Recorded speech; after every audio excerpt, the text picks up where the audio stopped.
काही माणसं असतात ती त्यांच्या अस्तित्वानेच रंग भरतात. मग ते व्यक्तिरेखा असतील किंवा पर्सनल आयुष्य असेल. अशी माणसं जी खरीखुरी आहेत, जी मुखवट्यांच्या पलीकडची असणारी माणसं आहेत आणि अशीच इरसाल नमुने ज्यावेळेला समीर आशा पाटीलला भेटतात, त्यावेळेला एक सुपर डुपर घडतो. पण जगणं हे इतकं साधं, सरळ, सोपं खरंच असतं का?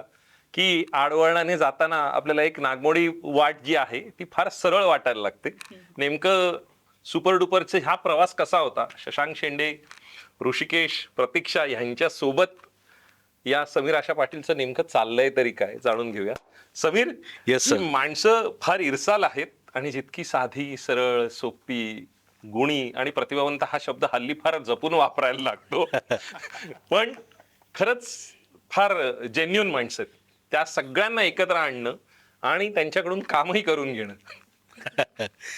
त्याचं श्रेय मी खरं तर आपले जे निर्माते विजय शिंदे सर त्यांना देतो.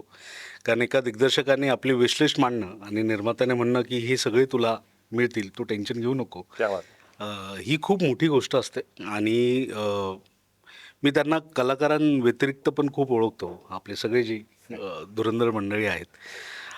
मला असं वाटतं, की ती खूप आयुष्य जगून आलेली माणसं आहेत आणि त्यांचा स्वतःचा खूप वेगळा प्रवास आहे. प्रतीक्षा खूप सामान्य शेतकरी कुटुंबातून ते NSDपर्यंत पोहोचली. ऋषी सर मला कळालं, की त्यांचे वडील स्वतः दिग्दर्शक होते आणि त्यांचा आजपर्यंतचा प्रवास, शशांक सरांचा प्रवास, ही माणसं खूप समृद्ध आयुष्य जगून आलेली आहेत.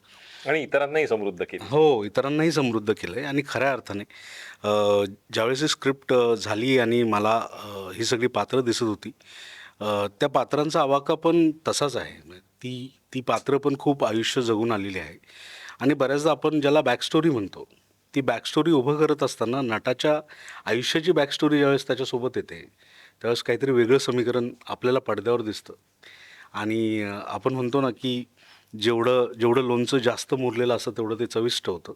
तशी ही मुरलेली मंडळी ज्यावेळेस या सिनेमात पात्र करायला आलीत, ते अजून खूप चविष्ट झालं आहे.